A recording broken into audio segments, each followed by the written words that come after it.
Today we are going to show you how to use CloudScanr with Watson Mini 2-print device. Sign up into the CloudAbyss portal by providing the necessary details and verify your newly created account.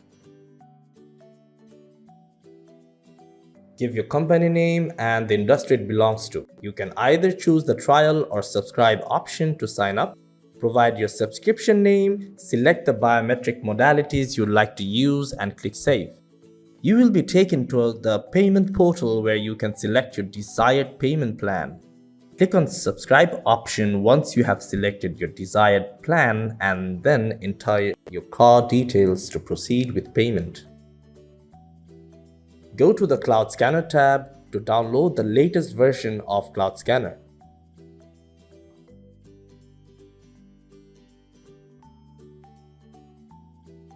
Choose Watson Mini 2-print and click Save.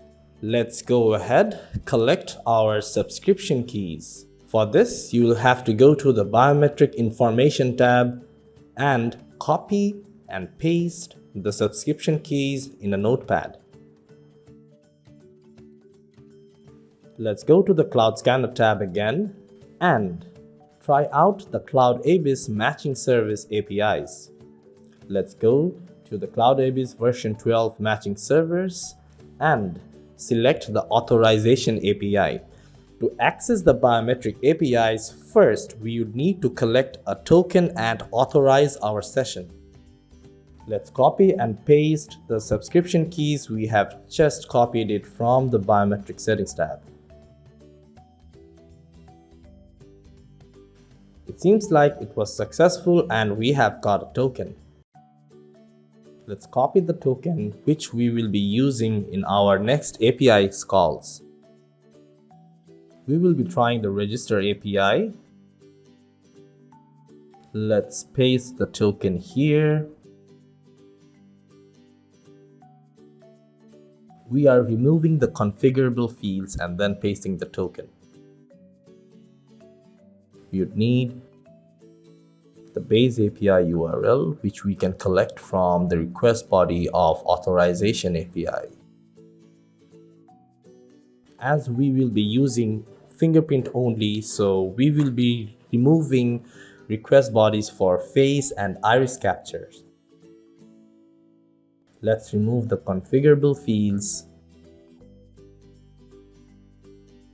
As we will be using Watson Mini 2-print device, we can copy the name and paste it here.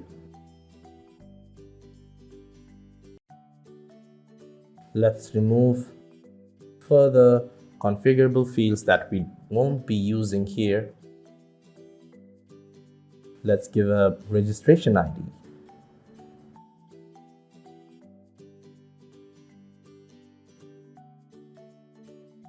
Copy the client key. Paste it here and click execute. Let's scan our fingers. Seems successful. Let's submit. Operation results successful. Seems the operation was a success and the member was enrolled. Let's copy the request body of register API and paste it in the request body of the identify API. We won't need the registration ID for the identify request body.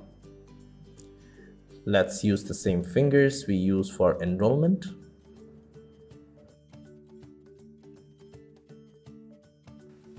Match found. ID is the same as well. So it was a successful identification. So this is how you can use the rest of the APIs. We will now try to delete the enrolled member we just enrolled.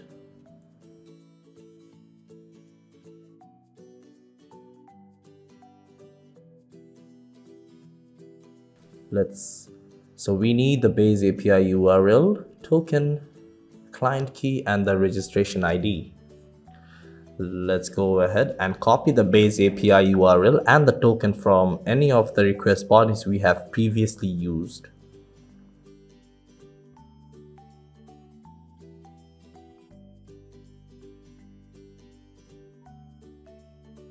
Enter the target registration ID we would want to delete. Copy the client key and use it in the request body for delete API, and it's a success. So you will be seeing the operation result here in the response body. So this is how you can use the rest of the APIs.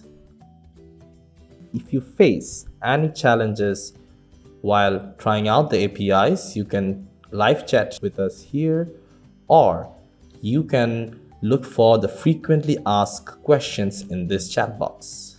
You will be taken care by the experts. For more information, visit our website